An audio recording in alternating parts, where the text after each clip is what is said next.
नमस्कार, day night news के हरियाणा के इस बुलेटिन में आपका स्वागत है। मैं हूं आपके साथ गौरव चक्रवर्ती। हरियाणा भाजपा अध्यक्ष रामविलास शर्मा ने अपना बयान दिया है। टिकट वितरण में पुराने कार्यकर्ताओं को मान सम्मान दिया है। इतना ही नहीं, दूसरी पार्टियों से आए लोगों को टिकट भी दिया गया है। किसी भी टिकट नहीं बदली जाएगी, ये कहना है रामविलास शर्मा का। साथ ही साथ दूसरी लिस्ट जो है वो बहुत जल्द जारी की जाएगी। इस दौरान रामविलास शर्मा ने कुलदीप बिश्नोई पर आरोप लगाते हुए कहा है कि वो गलत गोद में जाकर बैठ गए हैं। हम आपको बता दें कि बीजेपी 63 सीटों से ज्यादा जीत दर्ज करेगी। उन्होंने ये भी कहा, साथ ही साथ उन्होंने ये भी कहा कि सरकार बनने पर जमीन अधिग्रहण रद्द कर किसानों को जमीन दी जाएगी। तो रामविलास शर्मा जो हैं बीजेपी के प्रदेश अध्यक्ष हैं हरियाणा में, उन्होंने ये बयान दिया है। उन्होंने कुलदीप बिश्नोई पर निशाना साधा है। उन्होंने कहा है कि कुलदीप बिश्नोई गलत लोगों की गोद में जाके बैठ गए हैं।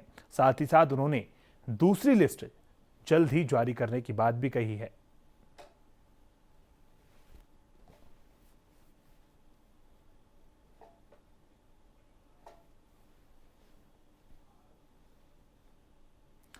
भाजपा ने अपने विधानसभा चुनाव में उम्मीदवारों की पहली सूची जारी कर दी है, जिसे लेकर अब विवाद शुरू हो गया है।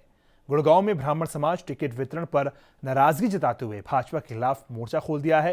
ब्राह्मण समाज की माने तो भाजपा ने पहली लिस्ट में मात्र ब्राह्मण समाज के 3 लोगों को टिकट देकर उनके साथ नाइंसाफी की है, जिसे वो कभी बर्दाश्त नहीं करेंगे। हरियाणा में जिस जातिगत समीकरण के सहारे भाजपा सत्ता पर काबिज होना चाहती है, उसी समीकरण के सूत्रधार माने जाने वाला ब्राह्मण समाज पार्टी के खिलाफ मोर्चा खोलते हुए नजर आ रहा है। बीजेपी के टिकट बंटवारे से नाराज ब्राह्मण समाज ने गुड़गांव के परशुराम वाटिका में मीटिंग कर पार्टी के खिलाफ रणनीति में जुट गए हैं। आपको बता दें कि ब्राह्मण सभा की इस बैठक में लगभग बीजेपी के कई कद्दावर नेता शामिल हुए और समाज को सर्वोपरि बताते हुए पार्टी की गाइडलाइन से बाहर जाने को भी आतुर दिखे। ये ब्राह्मण समाज की गुड़गांव की आज बैठक आहूत हुई थी और उसमें राजनीतिक दृष्टि से चर्चा और परिचर्चा करने के लिए हुई थी। अब समाज की दूसरी संडे को यहाँ पे एक महासम्मेलन मतलब एक बुलाया गया है। ये योगेश कौशिक जी इन लोगों के द्वारा ये प्रयास थे, हमको बुलाया गया था, इसमें आए और शरीक हुए हैं। और संगठन में जिसमें हम काम करते हैं उसके साथ साथ हम समाज के वर्ग के अंग भी हैं, तो समाज संगठन से ज़्यादा बड़ा है और कोई भी व्यक्ति चाहे किसी भी संगठन का हो वो समाज से बाहर तो जा ही नहीं सकता। गुड़गांव जिले में टिकट के प्रबल दावेदार रहे जुएल शर्मा, त्रिलोक शर्मा, कुलभूषण भारद्वाज, मुकेश शर्मा जैसे कई भाजपा नेताओं ने अपनी ही पार्टी के खिलाफ हो रहे इस सभा में न केवल शिकायत की बल्कि समाज के आह्वान पर पार्टी के खिलाफ जाते हुए भाजपा कैंडिडेट को हराने का काम करने की बात कही। देखिए, अभी तक की जो संभावनाएं हैं, आज जो समाज के लोगों में पीड़ा है, उस पीड़ा को पर हम मरहम लगाने का काम कर रहे हैं। हम अपने समाज को इस बात के लिए तैयार कर रहे हैं कि राष्ट्र के हित में और समाज के हित में हमें काम करना है। अब ये समाज तय करेगा कि राष्ट्र के हित में और समाज के हित में कौन उम्मीदवार है, किसका इन्होंने समर्थन करना है, और जो समाज निर्णय देगा उस पर विचार करेंगे। पार्टियां बाद में है, पहले समाज है। अपनी बिरादरी को ज्यादा तहरीज न मिलने से नाराज ब्राह्मण समाज ने भाजपा के पैरेलल अपना कैंडिडेट भी खड़ा करने की रणनीति पर विचार कर रही है। इस समाज की माने तो भाजपा ने प्रदेश में मात्र 3 टिकटें ब्राह्मणों को दी हैं, जिसमें प्रदेश अध्यक्ष रामविलास शर्मा भी शामिल हैं, जिन्हें टिकट प्रदेश अध्यक्ष होने के नाते मिला है। ऐसे में रविवार को यह समाज एक विशाल मीटिंग करेगा, जिसमें आगामी रणनीति पर फैसला होगा। ब्राह्मणों की इस नाराजगी से भले ही भाजपा अपनी आगामी लिस्ट में बदलाव करे या ना करे, लेकिन एक बात तो साफ है कि गुड़गांव विधानसभा से भाजपा उम्मीदवार की सेहत पर बुरा असर जरूर पड़ेगा। गुड़गांव से नीरज वशिष्ठ के साथ गौरव चक्रवर्ती, डे नाइट न्यूज। कांग्रेस में दावेदारों की संख्या बढ़ने से नेताओं के चेहरों पर रौनक लौट आई है। दावेदारों की संख्या 1200 से बढ़कर 2000 से अधिक हो गई है। ऐसे में पार्टी को उम्मीद है कि आने वाले विधानसभा चुनाव में कांग्रेस तीसरी बार सत्ता हासिल करेगी। हरियाणा कांग्रेस प्रदेश अध्यक्ष अशोक तंवर के आवास पर समर्थकों की ये भीड़ कहीं न कहीं पार्टी में जान फूंकने का काम कर रही है। ये दावा है कांग्रेस प्रदेश अध्यक्ष अशोक तंवर का। तंवर के मुताबिक पार्टी से लोग लगातार जुड़ते जा रहे हैं। दरअसल पिछले काफी दिनों से विपक्ष ये आरोप लगा रहा था कि कांग्रेस के पास उम्मीदवारों का टोटा है। वहीं तंवर की माने तो दावेदारों की संख्या बढ़कर 2000 से अधिक हो गई है। ये बिल्कुल ठीक है। मेरा तो छोटा सा घर है और देख रहे हो आप किस तरीके से, और इसी तरीके से मैं समझता हूँ कि जो भी हमारे साथी हैं, हर साथी के यहाँ जो भी स्क्रीनिंग कमेटी के मेंबर है, लगातार पिछले कुछ दिनों से जब से ये पूरी प्रक्रिया चली है, हजारों की संख्या में लोग आते हैं, अपनी बात रखते हैं। और जैसा आपने कहा कि 1212 उम्मीदवारों ने उस समय फॉर्म भरे थे, कुछ हमारे सिटिंग जो विधायक थे वो स्वतः उसमें शामिल थे, लेकिन आज भी उसके बाद मैं समझता हूं कि करीबन 700-800 आवेदन और आ चुके हैं। तो इससे पता चलता है कि कांग्रेस के प्रति रुझान है। वैसे समर्थकों की भीड़ सिर्फ प्रदेश अध्यक्ष के आवास पर ही नहीं है, बल्कि मुख्यमंत्री और स्क्रीनिंग कमेटी के अध्यक्ष पीसी चाको के आवास पर भी टिकट की उम्मीद में दस्तक दी जा रही है। तंवर के मुताबिक टिकट देने में पहली प्राथमिकता सिर्फ पार्टी के लिए लंबे समय से काम कर रहे कार्यकर्ता ही होंगे। मुझे पूरा विश्वास है जो साथी सारे अपनी अपनी भावनाएं और अपनी बात लेकर के जो हमारे पास आए हैं, इनके माध्यम से जो फीडबैक आएगा उसके आधार पर हम अच्छे निर्णय ले सकेंगे और अच्छे उम्मीदवार पार्टी के हमारे मैदान में उतरेंगे। बीजेपी वालों तो आप में दम है। कांग्रेस के लिए इस वक्त तीसरी बार वापसी करना बड़ी चुनौती है। पार्टी के नेता ये भी जानते हैं कि वापसी के लिए उम्मीदवारों का चयन बेहद सावधानी पूर्वक तरीके से करना होगा। दिल्ली से राहुल शर्मा के साथ रूपक Sharma, day and night news. Congress में मौजूदा ऐसे कई विधायक हैं जिनकी रातों की नींद उड़ी पड़ी है तो दिन का चैन गायब है। पार्टी ने पहले ही साफ कर दिया है कि कई मौजूदा विधायकों का टिकट कट सकता है। तलवार उन विधायकों पर सबसे ज्यादा लटक रही है जो किसी दूसरे राजनीतिक दल से टिकट की आस लगाए हुए थे।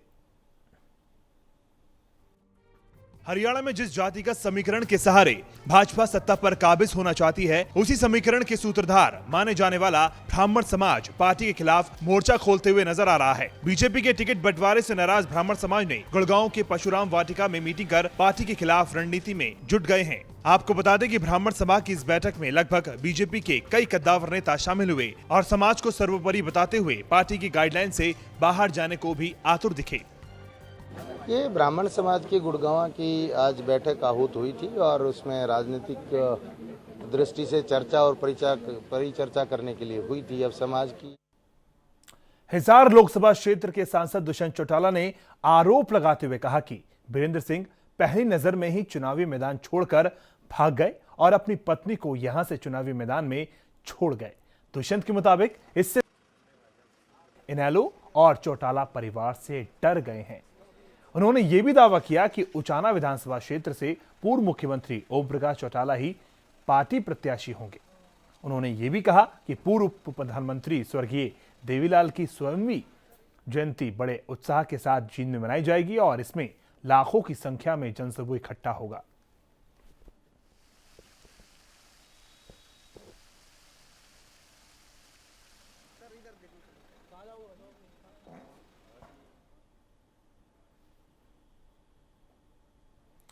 ताऊ देवीलाल के पोते और ओम प्रकाश चौटाला के भतीजे आदित्य देवीलाल ने भाजपा की टिकट से डबवाली विधानसभा में चुनाव लड़ने की इच्छा व्यक्त की है।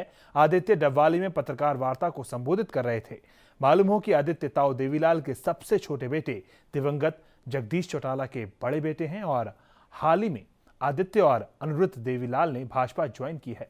आदित्य का कहना है कि अगर पार्टी उन्हें टिकट देगी तो वो डबवाली से चुनाव जरूर लड़ेंगे, जबकि अनिरुद्ध भाजपा में से जुलाना की टिकट की मांग कर रहे हैं। आदित्य देवीलाल ने इनेलो पर भी निशाना साधा और उसे एक परिवार की पार्टी बताते हुए कहा कि इस चुनाव के बाद इनेलो विपक्ष के नेता की भूमिका भी नहीं निभा सकेगी, क्योंकि इनेलो ताऊ देवीलाल की नीति पर नहीं चल रही है।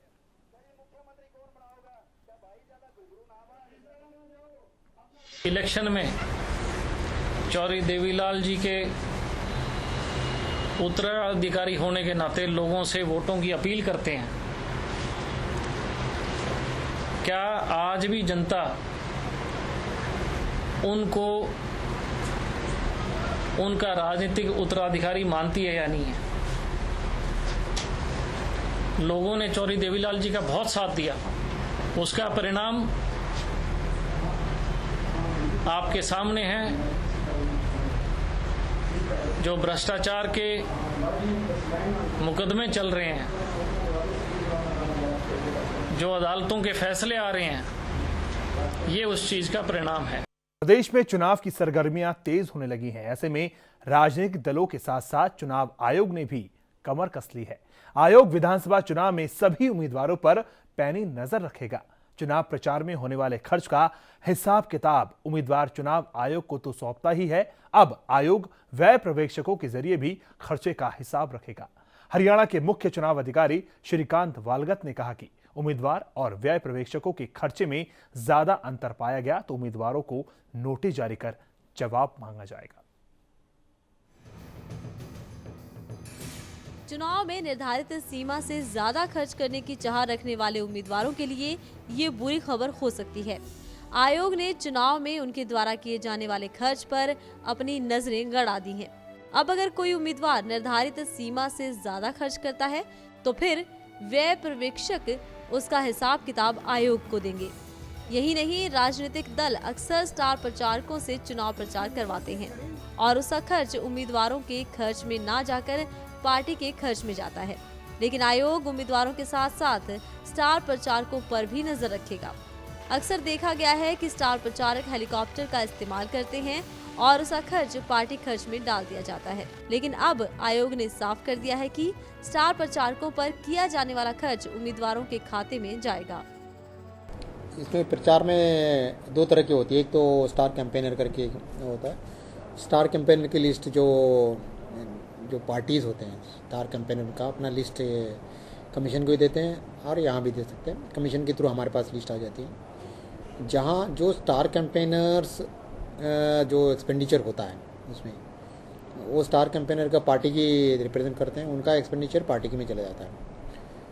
सपोज लो स्टार कैंपेनर के साथ कोई कैंडिडेट जो कंटेस्ट कर रहा है वो अपना उसके साथ है तो देन वो एक्सपेंडिचर वो कैंडिडेट की एक्सपेंडिचर में चला जाता है। हरियाणा विधानसभा के लिए 28 लाख इज अ लिमिट है कैंडिडेट की। पार्टी के लिए नहीं, कैंडिडेट की लिमिट है, कैंडिडेट की लिमिट होता है। और पार्टी जो अपना एक्सपेंडिचर करते हैं कमीशन को सबमिट करते हैं। स्टार कैंपेनर जो हेलीकॉप्टर से आके और कैंडिडेट भी उसमें आ जाता है और उसके साथ साथ वो कैंपेन का पर्टिकुलर कैंडिडेट भी के लिए एक्सपेंडिचर कर कैंपेनिंग करता है। देन वो एक्सपेंडिचर अकॉर्डिंगली वो कैंडिडेट की इसमें चला जाता है इसे एक्सपेंडिचर का। वालगत ने कहा है कि चुनाव के समय फर्जी वोटिंग को रोकने के लिए सुरक्षा के और भी बंदोबस्त किए जाएंगे। होमगार्ड और हरियाणा पुलिस के साथ साथ पैरामिलिट्री फोर्स को भी तैनात किया जाएगा। संवेदनशील और अति संवेदनशील मतदान केंद्रों पर सीसीटीवी कैमरे भी लगाए जाएंगे। वालगत ने कहा कि पार्टियों के बूथ एजेंटों से फर्जी वोटिंग को रोकने में सहयोग करने के लिए कहा जाएगा। देखो ऐसा तो जो पोलिंग डे के दिन सिक्योरिटी का एस्पेक्ट्स होता है उसमें पैरामिलिट्री फोर्सेस के भी सेंसिटिव एरियाज में लगाएंगे और दूसरी जगह हरियाणा पुलिस और होम गार्ड्स जैसे नॉर्म्स है हमारे इसका से करेंगे। और इसके साथ साथ जैसे पोलिंग से पहले भी जहां हमारी शिकायत वगैरह आ जाती है वहाँ भी इसको संज्ञा में लेते हुए उनको वहाँ प्रॉपर सिक्योरिटी अरेंजमेंट्स और सीसीटीवी कैमराज लगाने जहाँ कुछ जगह लगाएंगे। वेबकास्टिंग की भी हम कोशिश कर रहे हैं और उसके साथ माइक्रो ऑब्जर्वर का भी प्रावधान उसके करते हुए दीज आर ऑल मेजर्स। और उसके साथ साथ इसके ये भी रहेगा जो अपने पार्टीज़ होते हैं पॉलिटिकल पार्टीज़ और कैंडिडेट्स होते हैं, हर कैंडिडेट्स का भी एजेंट हर एक पोलिंग बूथ में अवेलेबल है, उनको भी हम इसके बारे में इनको बता देंगे। वालगत ने कहा कि आयोग ज्यादा से ज्यादा मतदाताओं को मतदान के लिए प्रेरित करने के लिए मतदाता जागरूकता अभियान चलाएगा। इसके तहत मतदाता जागरूकता रथ निकालकर राज्य भर में मतदाताओं को जागरूक किया जाएगा। हरियाणा के मुख्य चुनाव अधिकारी श्रीकांत वालगत ने कहा कि इस बार प्रदेश में होने वाले विधानसभा चुनावों पर आयोग की कड़ी नजर होगी। उन्होंने साफ किया कि उम्मीदवार और एक्सपेंडिचर ऑब्जर्व के खर्चे में अगर अंतर पाया गया तो उम्मीदवार को आयोग की तरफ से नोटिस जारी कर जवाब मांगा जाएगा। बहरहाल आने वाले विधानसभा चुनावों को देखते हुए चुनाव आयोग काफी सख्त नजर आ रहा है। चंडीगढ़ से कैमरामैन गिरीश दुर्गापाल के साथ Manoj Rathi, day and night news. Yamunanagar में आए दिन होने वाली हत्याओं से जिले के लोग दहशत में हैं। 2 दिन पहले ही बिलासपुर थाने के रणजीतपुरा में स्कूली बच्चे की हत्या का मामला सामने आया था, जिसके बाद आज सुबह यमुनानगर के गांव रोटोली खेड़ा रोड पर युवक का शव बरामद हुआ है। युवक के सिर पर गहरी चोट और गर्दन पर निशानों से लगता है कि हत्या गला घोटकर की गई है, जिसकी सूचना एक राहगीर ने पुलिस को दी। मृतक की जेब से मिले आधार कार्ड पहचान पवन कुमार निवासी भागीरथ कॉलोनी जगाधरी के रूप में हुई है, जिसके बाद पुलिस ने मृतक के परिजनों को सूचित किया। मृतक के परिजनों ने बताया कि पवन यमुनानगर के ESI अस्पताल के पास चाय की दुकान करता था और रात करीब 9 बजे जब उसने दुकान बंद की तो 2 युवक पवन के पास आए और उसे अपने साथ ले गए। पवन ने उन्हें कहा कि थोड़ी देर बाद घर आ रहा है। परिजन उसके फोन पर संपर्क करने की कोशिश करते रहे, जो कि बंद मिला और सुबह उन्हें पुलिस ने ही घटना की जानकारी दी। पुलिस ने शव को पोस्टमार्टम के लिए भेजकर मामले की छानबीन शुरू कर दी है।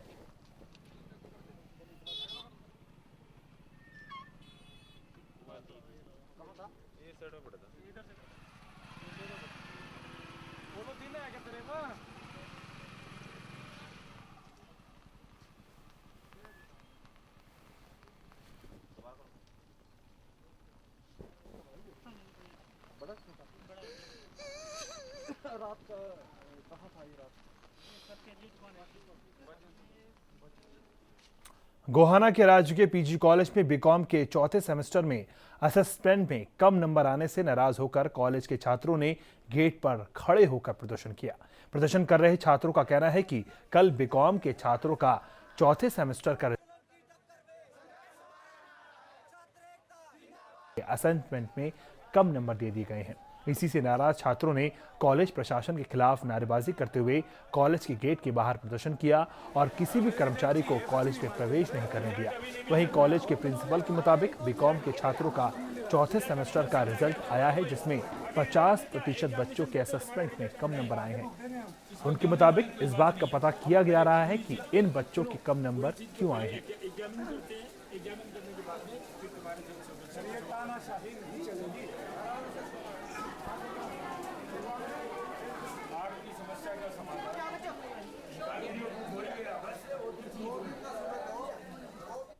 करनाल के सेक्टर 12 के पास दिन दिहाड़े एक प्रॉपर्टी डीलर की हत्या का मामला सामने आया है।